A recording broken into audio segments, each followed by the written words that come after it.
जय हिंद, नमस्कार। मैं अंबर जैदी स्वागत करती हूँ आप सबका एक बार फिर से आज के इस खास कार्यक्रम में। और एक बार फिर से मेरे साथ मौजूद है मेजर जनरल सुधाकर जी, जिनसे हम समझने की कोशिश करेंगे जो प्रेसिडेंट ट्रंप बोल रहे हैं कि 5 दिन का जो उन्होंने पॉज की बात की थी। और पीट हेगसेथ का भी वो नाम ले रहे हैं कि भाई ये इन्होंने स्टार्ट किया था। अब देखते हैं कि जो स्पेक्यूलेशंस हैं कि हाँ, सपोजिटली सीज फायर की बात चल रही है। ईरान हालांकि डिनाई कर रहा है और इसराइल भी कह रहा है कि भाई हम अटैक करना नहीं छोड़ेंगे। तो किस तरह से ये हो पाएगा और क्या इससे अमेरिका एग्जिट कर पाएगा या फिर ये वॉर से अमेरिका एग्जिट करेगा, इसराइल और ईरान के बीच में चलता रहेगा, क्या कुछ सिचुएशन होगी, इसको थोड़ा विस्तार से समझेंगे। मेरे साथ खास के मेहमान है, जैसे कि आप सब जानते हैं। सर, बहुत स्वागत है आपका। नमस्कार, जय हिंद। Ambar, thank you so much and बहुत बहुत धन्यवाद। आपने आपके चैनल में फिर से मेरे को इनवाइट किया। और जहाँ तक आप जो सवाल उठाए हैं, क्या है परिस्थिति, क्या है लड़ाई, क्या आगे खींचेगी या डोनाल्ड ट्रंप कुछ ड्रामा कर कुरा के उसको बंद कर पाएंगे।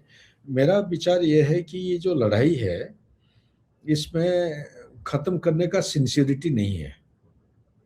और डोनाल्ड ट्रंप जो भी कुछ कर रहे हैं उसको फौजी भाषा से कहते हैं टैक्टिकल पॉज।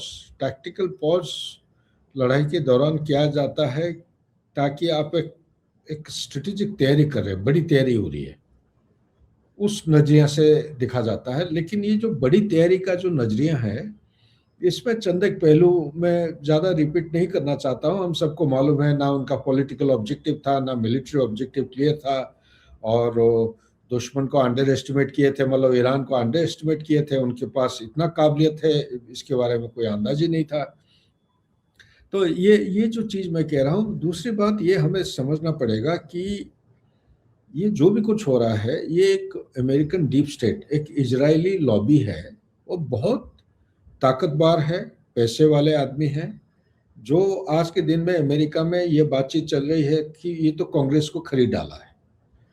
तो मिड टर्म इलेक्शंस आ रहे हैं, अभी थोड़े ही टाइम के बाद मिड टर्म इलेक्शन होना है। तो मिड टर्म इलेक्शन के लिए जो पैसे की जरूरत है वो डोनाल्ड ट्रंप को कंट्रीब्यूट कर रहे हैं। कौन? ये जूइश लॉबी है। पहले भी किए थे, पहले इलेक्शन में, और नेता ने उनके साथ जोड़ा हुआ है। सो इसको बैकग्राउंड में रख के हमें ये समझना पड़ेगा कि इजराइल के जो ऑब्जेक्टिव है, चाहे वो रेजिम चेंज बोले या कुछ भी कहें, उनके तरफ से वो नहीं चाहते हैं कि ईरान मिडिल ईस्ट में रहे। ठीक है ना? ईरान का ऑब्जेक्टिव है कि इजराइल को वो डिस्ट्रॉय करना चाहते हैं। ठीक है ना? ये शिया सुन्नी, ये दोनों के बीच में शिया सुन्नी का ये नहीं है। इनका दोनों के बीच में अपना ध्यान अगर ले जाएंगे, ये जितने भी लड़ाई हुआ है 47 48 से लेकर अब तक, ये हुआ है अरब वर्सेस इजराइल। तो अरेबिक नेशंस जितने हैं उनमें से, या इस्लामिक रिपब्लिक जो मिडिल ईस्ट में है, उनमें से 3 देश हैं जिनके बीच में एक टक्कर चल रहा है आज के दिन में। वो है टर्की, दूसरा है सऊदी अरेबिया और तीसरा है ईरान। और टक्कर किस चीज़ की? एक इस्लामिक जो राज्य होता है उसमें सब अपने आप का सुप्रीमेसी दिखाना चाहते हैं। सऊदी अरेबिया सुप्रीमेसी इसलिए दिखा रहा है क्योंकि मक्का मदीना वहाँ पे 2 श्राइन है जो कि एक ही देश के अंदर है। दूसरा, वहाबिज्म का जो सेंटर ऑफ एक्सीलेंस है, इसे कोई माना नहीं जाता, ये था पहले, और उसको वो लिबरलाइज करते जा रहा है। कौन सा? क्राउन प्रिंस अभी लिबरलाइज, डाइवर्सिफिकेशन और मॉडर्नाइज करना चाहते हैं। और इस्लाम का जो टीचिंग्स है वो उसको धीरे धीरे उसको डाइल्यूट तो नहीं, उसको मॉडिफाई करते जा रहे हैं और लोगों को एक ले जा रहे हैं एक progressive forward looking road map के ऊपर। और ये जो टेररिज्म, क्योंकि उन्होंने पहचान लिया टेररिज्म के साथ जुड़े हुए हैं, Wahhabism is directly interlinked and directly responsible for the violent activities by the terrorist. So मैं उस क्वेश्चन में नहीं जाना चाहता हूँ कि every terrorist is a Muslim, every Muslim is not a terrorist. That's a different debate all together. But इसको इतना ही हम थोड़ा इसी दायरे में रखते हैं। और ये तीनों के बीच में ये कंटेस्टेशन चल रहा है कि उम्मा, उनका इस्लामिक वर्ल्ड में जो सबसे सुप्रीम अथॉरिटी एंजॉय करना चाहता है, उसको दिखाना भी जरूरी है।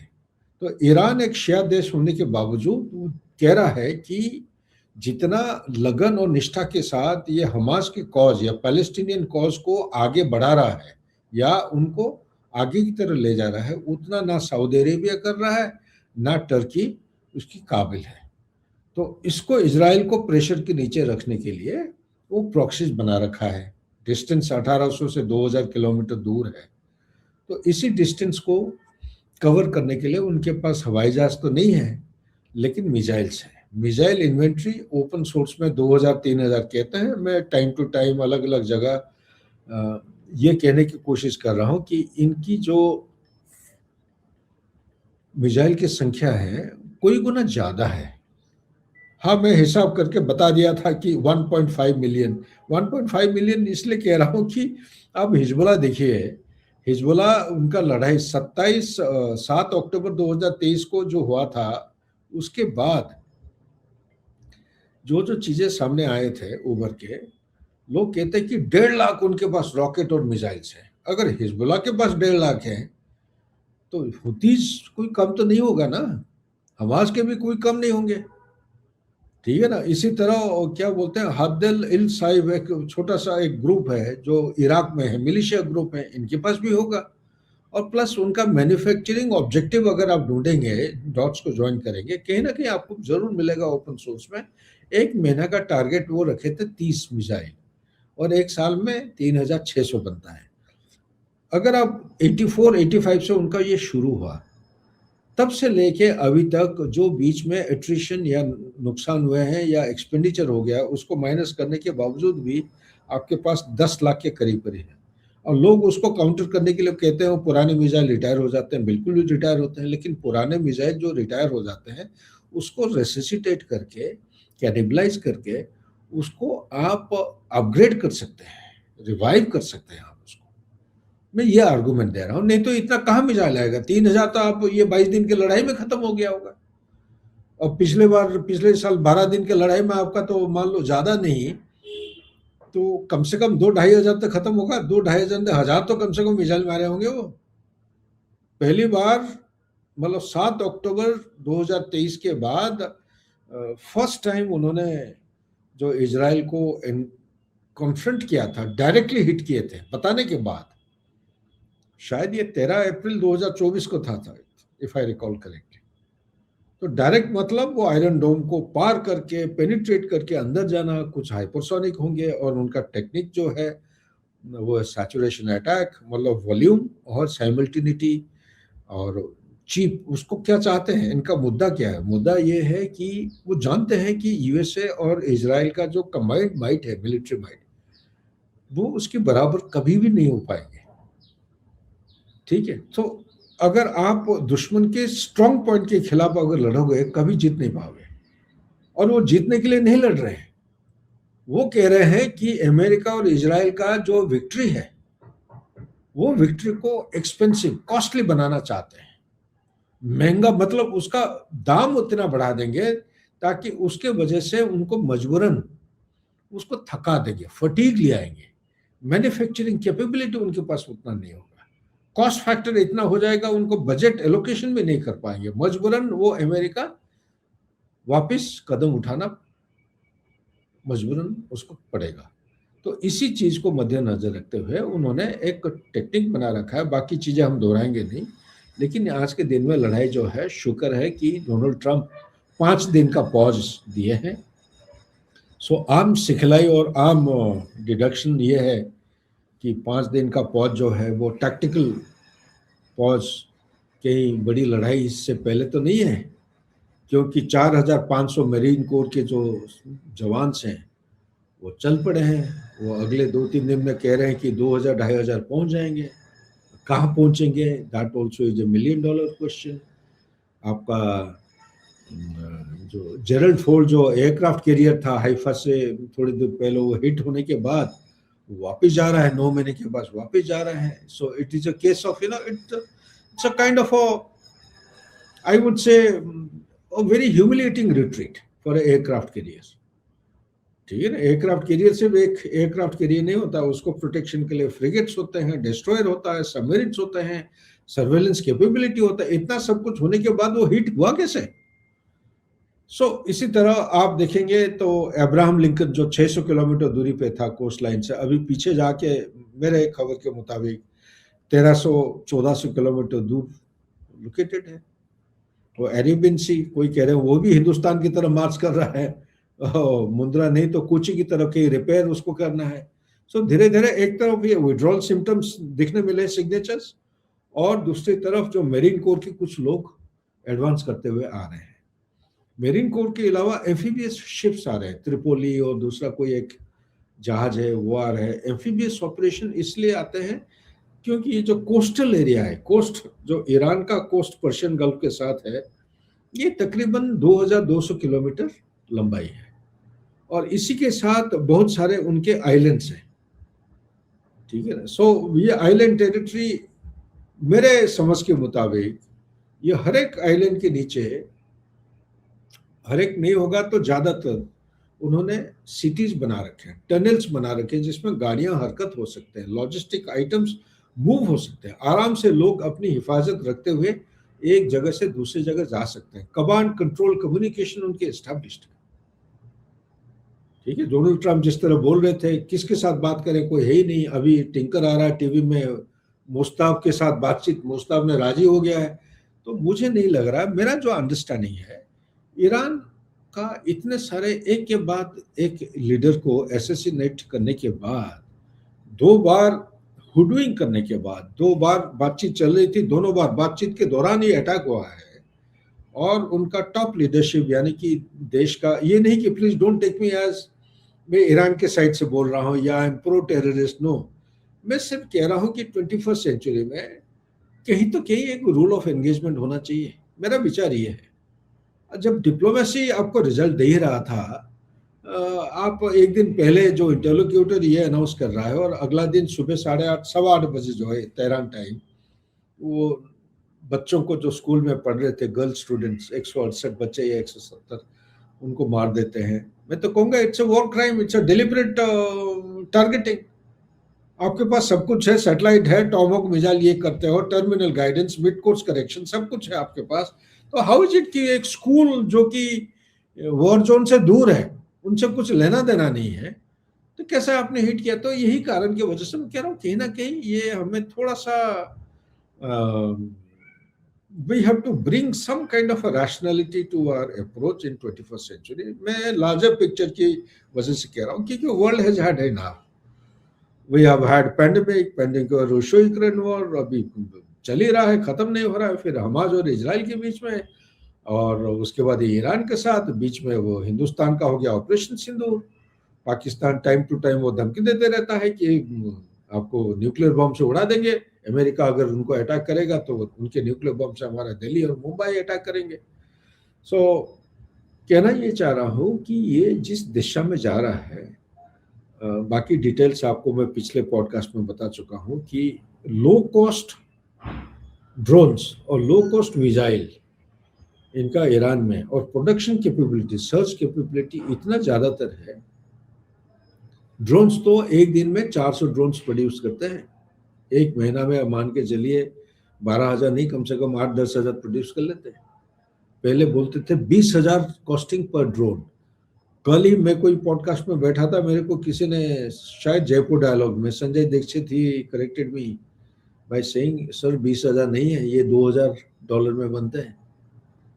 आप फिर अंदाज लगाइए कहाँ $20,000 का हिसाब किताब, ये ओपन सोर्स से मैं स्टडी करके 20,000 बता रहा था, और ये $20,000 का एक ड्रोन, उसको नकारा करने के लिए एक मिसाइल आप फायर करते हो, 4 मिलियन का है, यानी कि 200 times the cost of this, ठीक है नहीं। और एक मिसाइल से आप उसको न्यूट्रलाइज नहीं कर पाएंगे, कम से कम 3, आपको 2 से 3 फायर करना पड़ेगा, तो ज्यादा से ज्यादा 3 जब फायर करते हैं तो 12 मिलियन हो जाता है। कॉस्ट फैक्टर देखिए। और एक टॉमहॉक मिसाइल देखिए, यूएसए में विश्व का जब 10 टॉप डिफेंस इंडस्ट्री लेते हैं, 10 में से 6 जो है यूएसए में उपस्थित है, और इनका प्रोडक्शन कैपेबिलिटी टॉमहॉक का एक साल में 74 या 84, ज्यादा, चलो 84 लेते हैं, एक साल में 84 टॉमहॉक मिसाइल प्रोड्यूस कर सकते हैं। रिक्वायरमेंट खूब सारा है, और ये जो पिछले 22-23 दिन से जो फायरिंग चली है, मेरे पास बिन काउंटिंग नहीं है, लेकिन मैं ओपन सोर्स से कोरोबरेट कर रहा हूँ। वो कह रहे हैं 484 टॉमहोक मिसाइल ऑलरेडी फायर हो चुके हैं। उनका जो स्ट्रेटेजिक रिजर्व है, वो स्ट्रेटेजिक रिजर्व पूरा बॉटम लाइन तक आ चुका है। पेंटागन इस साल जो डिमांड दिया है, ये सारे पेट्रोट मिसाइल हो, टॉमहोक हो या इंटरसेप्टर इंटरसेप्टर तो ना के बराबर रह गया अभी। इसीलिए आप देखिए ना, उनका जो दिमोना न्यूक्लियर रिसर्च सेंटर है इजराइल का, ये पहली बार इस तरफ हिट हुआ है। पहली बार इतने सब कुछ आयरन डोम, इतना लेयर्स आफ्टर लेयर्स प्रोटेक्शन के बावजूद ईरान ने पहली बार हिट किया है। तो ये एक संकेत जाता है कि पहले जो रेड लाइन था, सारे रेड लाइन इराक ईरान की लड़ाई में उन्होंने किए नहीं थे। इजिप्ट और इजराइल के बीच में जब चल रहा था वो आपका सुएज कैनल क्राइसिस और साइनाई पेनिनसुला वाला जो क्राइसिस चल रहा था, उस समय नहीं किया था उन्होंने। यम किपुर वॉर जो है, उसमें भी नहीं किया था 1973। और टाइम टू टाइम जब जब भी लड़ाई हुए हैं, कभी नहीं किया है। दिमोना के ऊपर अगर हिट हुआ है, इसका मतलब एक दूसरे किस्म की मैसेजिंग हो रहा है। वो मैसेजिंग ये है कि न्यूक्लियर रिसर्च सेंटर जिसको आप छुपा के रखे हैं, आप अनडिक्लेयर्ड न्यूक्लियर पावर हो, आप जो ब्लफ कॉल कर रहे हो, ये ब्लफ को हम उसको नाकारा करना चाहते हैं, जैसे हिंदुस्तान पाकिस्तान के बीच में हुआ था। अगर ये हो जाता है कि जिसकी एडवांटेज इजराइल लेके अभी तक दे धमाके कन्वेंशनल लड़ाई आगे बढ़ाते जा रहे थे, तो इसका मतलब ये जो एसिमेट्रिक वॉरफेयर है, एसिमेट्रिक वॉरफेयर का जो मेन एम ईरान ने रखा है, to raise the cost of winning, इतना बढ़ा देंगे कि वो जीत नहीं पाएंगे। ये है टेक्निक, ये है टैक्टिक्स, ये है उनका स्ट्रेटेजी। और स्ट्रेटेजी का एक चीज मैंने बताया था पिछले पॉडकास्ट में शायद, वो मोहम्मद अली का जो है स्ट्रेटेजी, क्या रोप द डोप कॉन्सेप्ट आता है कि ओपोनेंट को इतना थकाओ, इतना तो जो माइक टाइसन है ना, एक पंच से नॉकआउट पूरा मुंह के ऊपर मारता है, नॉकआउट करता है पूरा। तो ये वही कर रहे हैं। थकाना मतलब सारे इंटरसेप्टर, टॉम हॉक, जितना उनका पेट्रियट मिसाइल है, सारे खर्चा करके अभी वो मंगाने लगे कहाँ से? साउथ कोरिया से। कैनिबलाइजेशन के नाम पे वो मंगा, south Korea, Japan, Philippines, Australia, shortfall है। तो ऐसा हालत में अगर देखा जाए मिलिट्री कैपेबिलिटी की हैसियत से, अमेरिका आगे बढ़ नहीं सकता है, लड़ाई को खींच नहीं सकता है। उनको कहना कहीं ये जो टैक्टिकल पॉज 5 दिन का लिए हैं, लॉजिक कह रहा है, साइंटिफिक और टेक्निकल लॉजिक को अगर आगे बढ़ाते हैं आप, तो ये कह रहा है कि ये लड़ाई 5 दिन की जगह ये 10 दिन बढ़ाएंगे, लॉजिकली स्पीकिंग। लेकिन अमेरिका यहाँ पे अकेला नहीं है। अमेरिका 11,000 किलोमीटर दूर पे बैठा है, उसका ऑब्जेक्टिव और कुछ है, ठीक है नहीं? और इसका ऑब्जेक्टिव इजराइल का है एग्जिस्टेंशियल। चाहे वो कितने बोलते रहे कि लड़ाई बंद होगा, आप एनर्जी सेक्टर के ऊपर फायर नहीं करोगे, पावर प्लांट पे नहीं करोगे, लेकिन इजराइल वो करते रहेगा। ईरान भी चुप नहीं रहेगा, क्योंकि ये ऐसा एक साइकिल पे आ गया है, लूप पे। जब तक दोनों साइड पूरा फ्रीज नहीं होते हैं, नो फायरिंग, तब तक आप सीज फायर नहीं कर सकते हैं, पॉज नहीं कर सकते हैं। पॉज के बावजूद फायरिंग चलती रही, मेरा विचार के मुताबिक। आज मैं थोड़ी देर पहले कोई टीवी चैनल में बैठा, TV9 भारतवर्ष, वहाँ पे पता चला कि जो खाड़ी देश है, ये सब इकट्ठे हो रहे हैं। उनका जो भेदभाव, जो गुस्से, इंटरपर्सनल जो डिफरेंसेस था, इकट्ठे होकर करेंगे क्या? क्या उनके पास रिसोर्सेस है जिससे वो स्ट्रेट ऑफ हर्मुज एक become it's a big thorn. So Iran has started laying the mines. और उससे बड़ा चीज देखिए, कितना गहरा चीज ईरान सोच रहा है और आगे की तरफ बढ़ रहा है। इसके बारे में शायद सोचा भी नहीं होगा। अगर सोचा होगा, शायद इसी के वजह से कोई कारण बना है। डोनाल्ड ट्रंप 5 दिन की जगह उसको 50 दिन कर दे, धीरे धीरे 10 दिन 20 दिन बढ़ाते जाएंगे, लड़ाई इस तरफ चलने लो, इन दोनों के बीच में, इजराइल और इसके बीच में। अमेरिकन फोर्सेस को वो मजबूरन वो विड्रॉ करना शायद मेरे विचार के मुताबिक एक लॉजिकल, एक I would say prudent decision होगा, क्योंकि डोमेस्टिक प्रेशर तो बढ़ रहा है। लेकिन जो टेक्निकल चीजें मैं आपको सामने पेश किया हूं, इसी के वजह से दो एयरक्राफ्ट कैरियर धीरे धीरे पीछे जा रहे हैं। एक तो आपका सबसे बड़ा एयरक्राफ्ट का जेरल्ड फोर्ड, ठीक है ना, उसको विड्रॉ कर लिया हिट के बाद, तो बाकी रह क्या गया? उसका आयरन डोम को जो रीइंफोर्स कर रहा था, ताकत बढ़ा रहा था, यही था जेरल्ड फोर्ड। सो डिफेंसिव एक्शन के लिए उसको लगाए थे और ऑफेंसिव एक्शन के लिए अब्राहम लिंकन को लगाए थे। सो दोनों के ऊपर कुछ ना कुछ हमलावर या कोई डेंजर जोन में आ गए हैं, जिसकी वजह से वो धीरे धीरे वापस जा रहे हैं, क्योंकि उनकी काउंटरिंग कैपेबिलिटी डाउटफुल है। ओके, सो दूसरा चीज, अगर मान लीजिए 5-5 दिन और बढ़ाते जाते हैं और धीरे धीरे अपने फोर्सेस को विड्रॉ करते हैं, क्या ये स्ट्रेट ऑफ हर्मुज, जैसे आज उन्होंने कोई स्टेटमेंट मैंने सुना, उसको जॉइंट कंट्रोल करेंगे ईरान के साथ, joint force, Saudi Arabia, America भी एक नुमाइंदा होगा। अगर इसको सस्टेन कर पाते हैं, पहली बात ईरान के साथ बातचीत करना, और ये जॉइंट की जब बात आती है भाई, बात तो करना चाहिए। ईरान आज के दिन में बात करने के लिए इनकार कर दिया, ऑल्दो टिंकर आ रहा है टीवी में, Mustafa is ready to talk. ये सही है गलत है मैं कह नहीं सकता, क्योंकि देश का एक सेल्फ एस्टीम को जब आप हर्ट करते हैं, नुकसान पहुंचाते हैं, एक आत्मसम्मान होता है ना, एक के बाद एक असैसिनेट लीडर को करते जाओगे, तो ऐसा किनारे पे उसको हमने कोने पे ला दिए हैं कि उनके पास और कोई उपाय नहीं है, बस वो अटैक करते रहेंगे। कभी डिएगो ग्रेसिया में, कभी उसका दिमोरा में फायरिंग, कभी वो हाइफा वाला रिफाइनरी में, हर जगह को हिट करने के लिए वो 4000 किलोमीटर दूर डिएगो ग्रेसिया में जो फायर किए हैं, तो वो बताना चाहते हैं कि पिछला जो पाबंदी थे पिछले आयतोल्ला के साथ, वो पाबंदियों को अभी खंडन किया जाता है, रेड लाइन, और रेड लाइन अभी नहीं रहा, यानी कि यूरोप के कोई भी देश के ऊपर वो हमला कर सकते हैं। और दूसरा चीज क्या कहना चाह रहे हैं कि इनके पास और भी चीजें हैं, ये तो सिर्फ एक 4000 किलोमीटर वाला जो है, हो सकता है कि उनसे ज्यादा हो, जो आईसीबीएम अंडर डेवलपमेंट है, शायद उसके बारे में कुछ कर रहा हो। जो स्पेस प्रोग्राम उनका काफी इतना बड़ा नहीं बट छोटा भी नहीं है, स्पेस प्रोग्राम काफी सालों से चल रहा है, चाइना और रशिया का मदद लेते हुए। हो सकता है कि स्पेस के जो ऑब्जेक्ट्स हैं, जैसे एंटी सैटेलाइट मिसाइल अभी तक टेस्ट नहीं किए हैं, हो सकता है वो कर ले। और जो आईसीबीएम वो रेंज रखा है 12,000 से 14,000 किलोमीटर, वो तो अमेरिका का ईस्ट कोस्ट को कवर करेगा वो। तो ये सारे चीजें देख के, और अमेरिका का जो परिस्थिति है, आज ही टेक्सास में एक ऑयल रिफाइनरी पे ब्लास्ट हुआ है। पेट्रोकेमिकल इंडस्ट्री या फैक्ट्री में इस किस्म की ब्लास्ट आमतौर पे रिपोर्ट नहीं आते हैं, ठीक है ना। So it is uncommon kind of a blast, लेकिन इसका मतलब ये नहीं कि यह हमला हुआ है, इसको इन्वेस्टिगेट करना निहायत जरूरी है। मैं वही टीवी शो में प्रश्न उठाया गया था, मैं अपना विचार रखा कि वेनेजुएला में हिजबुल्लाह की संख्या बढ़ चुकी है, आईआरजीसी की नफरी काफ़ी है, तो मेक्सिको होके ये टेक्सास के अंदर घुस गए हैं। हो सकते हैं छोटे छोटे मॉड्यूल बना के शायद वो टेररिज्म या इंसर्जेंसी की कार्रवाई शुरू कर रहे हैं। ना भी हो, मैं तो कह रहा हूँ उसको हादसा ना सोच के हमला से ही पॉइंट से उसको इन्वेस्टिगेट करना चाहिए, ताकि हमला वाला जो पॉइंट है उसको डिस्काउंट करते रहे, सो दैट प्रोएक्टिवनेस रहे।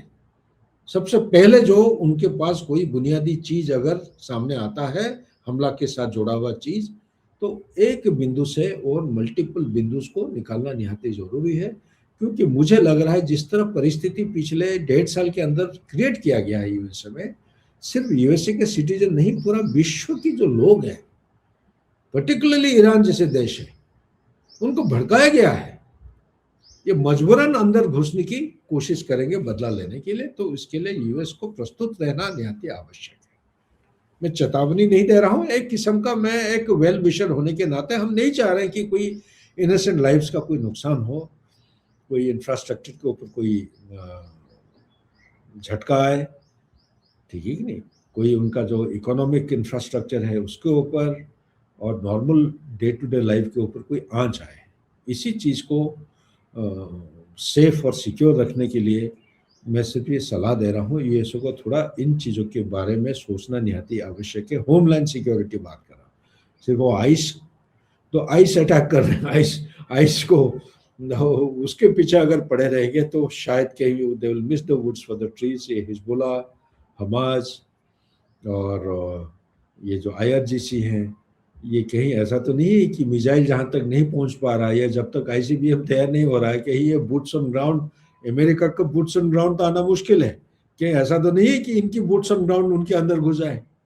ये भी एक खतरनाक बीमारी है ना। और ऊपर से एक चीज ध्यान रखिएगा कि आज के दिन में 90 to 95%, कोई कोई जगह 99% कहते हैं, पूरा global communication system is through the internet. और सॉरी, इंटरनेट के जो कनेक्शंस हैं ये ज्यादातर आपका सी वाटर के नीचे है। और जो मिडिल ईस्ट का कनेक्टिविटी 30%, वो कहते हैं 30% of the internet is through the straight of Hormuz, Persian gulf के थ्रू जाता है। ईरान अगला टारगेट बना है कि ना मिसाइल फायर करेंगे, हवाई जहाज तो है ही नहीं, ये इंटरनेट कनेक्टिविटी उसका अगर आप रेड सी के थ्रू जो आता है, एक बार की एक इन्वेस्टिगेटिव एजेंसी ये डिस्प्ले किया था, 4 या 5 केबल है, ऑप्टिकल फाइबर केबल। एक केबल अगर काट देते हैं तो आप मान के चलिए 30% में से पार्शियल डैमेज होगा। अगर सारे काट देते हैं पूरा ब्लैकआउट हो जाएगा। एक दिन में वो कहते हैं कि वो ट्रांजैक्शन इंटरनेट के जरिए से कम $10 ट्रिलियन यूरोप और एशिया के बीच में होता है। ये अगर ब्लैकआउट हो जाता है, आपका एयर ट्रैफिक हो गया, आपका शिपिंग कम्युनिकेशन हो गया, आपका नॉर्मल कम्युनिकेशन, कोई सैटेलाइट नहीं है आपका आज के दिन में ये इंटरनेट प्रोविजन देने के लिए। और ईरान का अभी तक ये मान के चलिए कि वो धमकी नहीं देते हैं, जो कहते हैं वो करते हैं।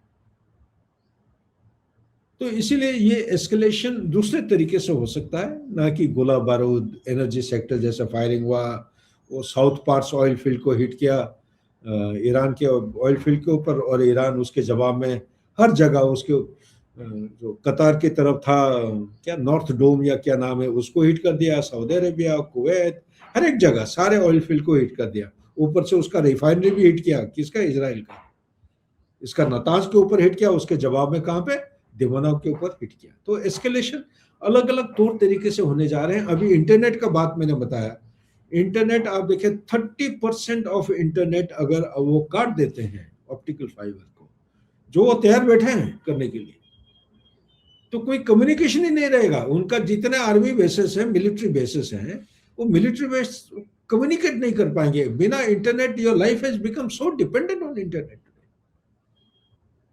स्पेस कम्युनिकेशन, स्पेस सैटेलाइट जैसे मैं बता रहा हूँ, उसका रिसर्च कर रहे हैं। तो इसी तरह ये अलग अलग मोड लेने जा रहा है, अलग अलग टर्न लेते जाएगा, अलग अलग रूप और रंग और प्रोफाइल में मैनिफेस्ट होने जा रहा है।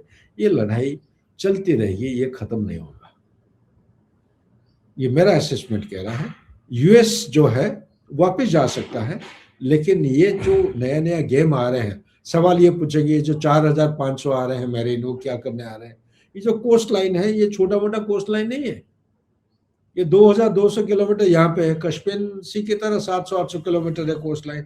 आप अगर इसी कोस्ट लाइन को लेते हैं, उनका डिसैलिनेशन प्लांट का पाइपलाइन है, उनका गैस का पाइपलाइन आता है, साउथ पार्ट्स ऑयल फील्ड, उनका ये जो है कमेश एक आइलैंड है जो कि 1-2 किलोमीटर दूरी पे है, 130-35 किलोमीटर लंबाई फैला हुआ है, वहां से भी कुछ कनेक्टिविटी है। तो ये सारे चीज़ों को अगर वो मिलिट्री ऑपरेशन के जरिए से कब्जा करना चाहते हैं, जॉइंटनेस करने के लिए पीसफुल तरीके से करना पड़ेगा। अगर ये लड़ाई का करेंगे, ये it will lead to bloodbath. तो क्या वो मोर्टल रिमेंस या बड़ी बैग लेके वापस जाने के लिए तैयार है? अगर वो पैरा कमांडो स्पेशल ऑपरेशन जैसे सोच रहे हैं कि जैसे मादुरो के साथ किया था वेनेजुएला में, ऐसा करने लायक अगर सक्षम हैं तो करके दिखाएं। लेकिन जरूर है कि ये चोक पॉइंट है, चोक पॉइंट नामंजूर है, ये किसी का पर्सनल प्रॉपर्टी नहीं है, कोई देश का नहीं है, ये इंटरनेशनल वाटर्स में आ जाता है अनक्लोज के नीचे। इसको कोई देश कब्जा करके डिनाई नहीं कर सकता। ये फ्रीडम ऑफ नेविगेशन ओपन होना चाहिए, ठीक है। सो इसलिए मैं कह रहा हूं कि ये चीज हमें ध्यान में रखना पड़ेगा कि ये जरूर, और बिना कोई अचीवमेंट अगर वापस जाते हैं, डोनाल्ड ट्रंप का एक ऑनरेबल एग्जिट नहीं है, ये ऑनरेबल एग्जिट ढूंढ रहे हैं, चाहे वो स्ट्रेट ऑफ हर्मुज हो। दूसरी बात है कि नाटो वाले पहले मना कर रहे थे, अभी वो एग्री हो गए हैं। एग्री हो कि क्या करेंगे? क्या आप ये नॉर्मैंडी टाइप ऑपरेशन कर पाओगे? यहाँ पे स्ट्रेट ऑफ हर्मुज का ज्योग्राफी देखा है, माइंस ले करना शुरू कर दिए हैं, ठीक है ना। एक माइन का कॉस्ट है $500 और उसका काबिलियत क्या है? एक डिस्ट्रॉयर को बर्बाद कर सकता है। डिस्ट्रॉयर का कॉस्ट है 4 बिलियन से $12 बिलियन। आप देखिए आउट ऑफ प्रोपोर्शन जो कॉस्ट फैक्टर है। तो इन्हीं चीजों को मद्देनजर रखते हुए मेरे ख्याल से ये हार और जीत की बात नहीं है, ये ह्यूमैनिटी की लाइवलीहुड की बात है। Common man is getting affected.